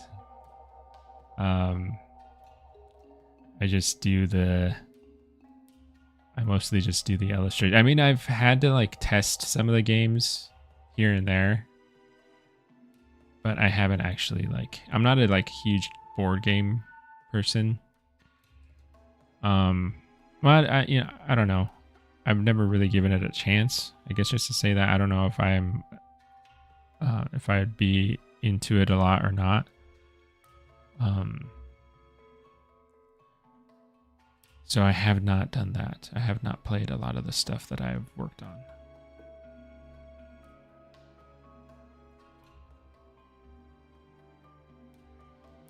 I'm more of a card game person, I guess, like trading card games.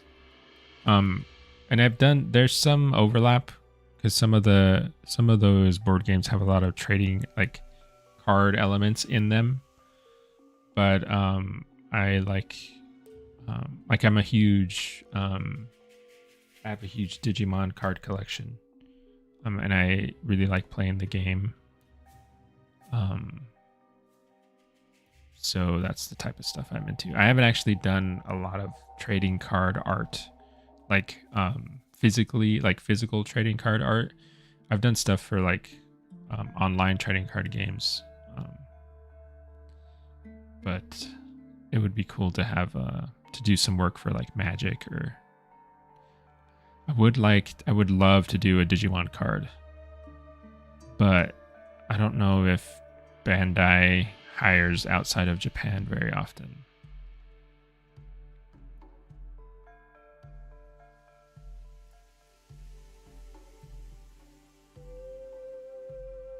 But I would really, really love to do a Digimon card. That would be fun.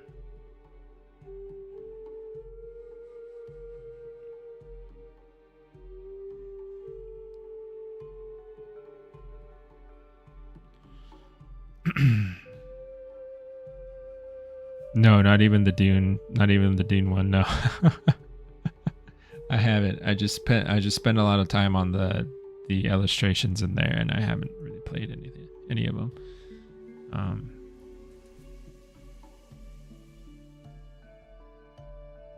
That game was. I had a really fun time doing the box art for that one. I think I have it on my. Is on Kara.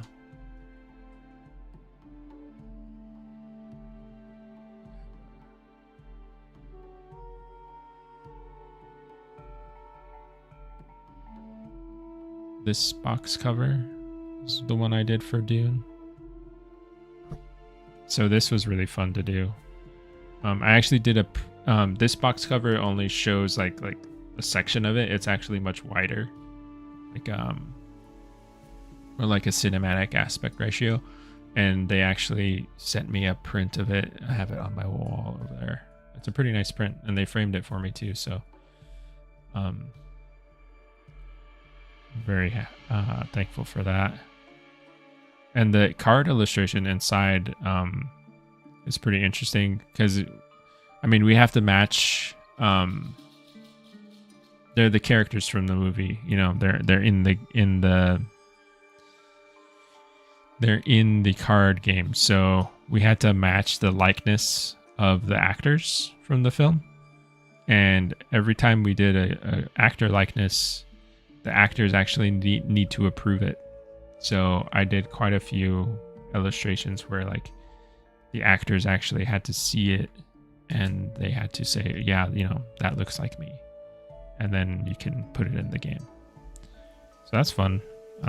Majority of the time they were very cool about it. Not too many problems. There were some actors that were very like hard to please, I'll say that.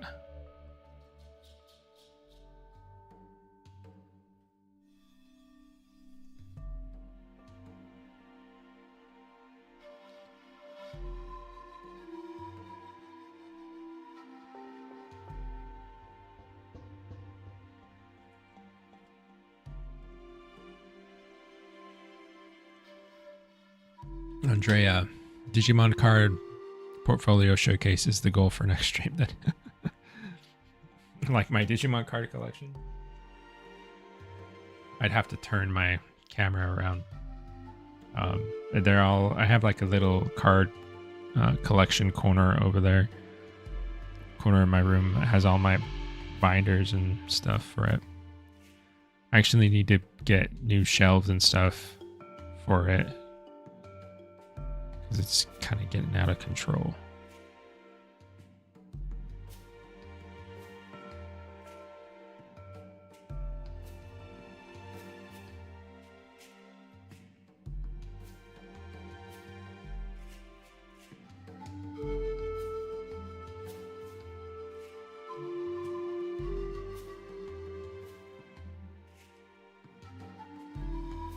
I think what's bothering me about the teeth is they're maybe a little too straight.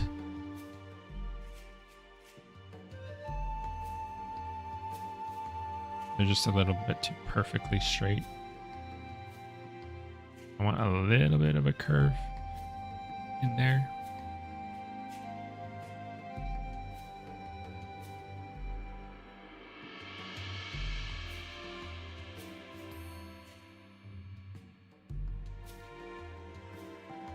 It looks pretty cool. I mean, I like the way it looks from above. Like this to me feels nice. The way all the details are starting to read together. If I show, can I show the rest of the model, please? ZBrush. There you go. So if you look at it by contrast, this section of the model feels much more. It's just because I spent more time on it, essentially. But like this is the level of detail here, like the contrast in the details. It feels more cohesive, whereas these areas where they're basically just blocked in, they feel too blurry, and like they're not popped enough. So I'm need to go in there and do some additional refining just to get it up to this level. But I think that is starting to work out pretty well.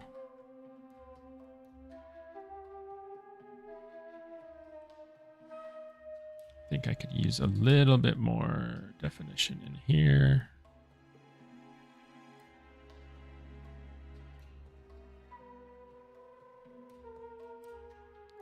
I am looking forward to, like I said, we have a vet appointment for my little dog after stream, but we have to take him into town.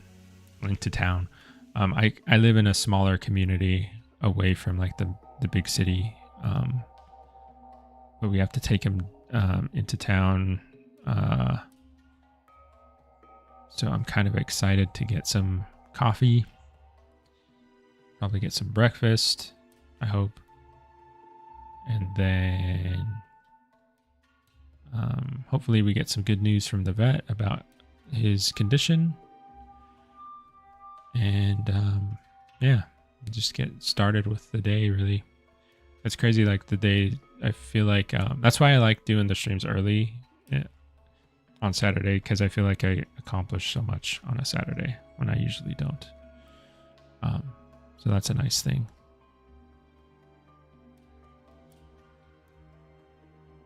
Because, you know, it's already, I've been awake for 2 hours and I've already gotten a ton of work done. And we are over time and I didn't notice. Because I guess I was having too much fun. So yeah, that was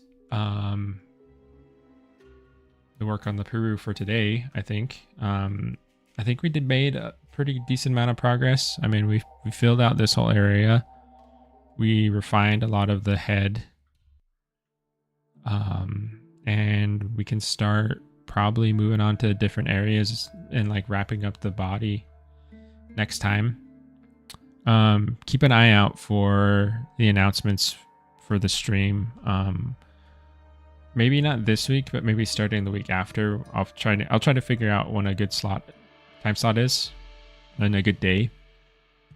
And I'll work with Islander to see if we can announce that in Discord. So yeah, keep an eye out. And yeah, thank you all for being here again. Always great talking to you guys. And I'll see you next week. Okay. See ya.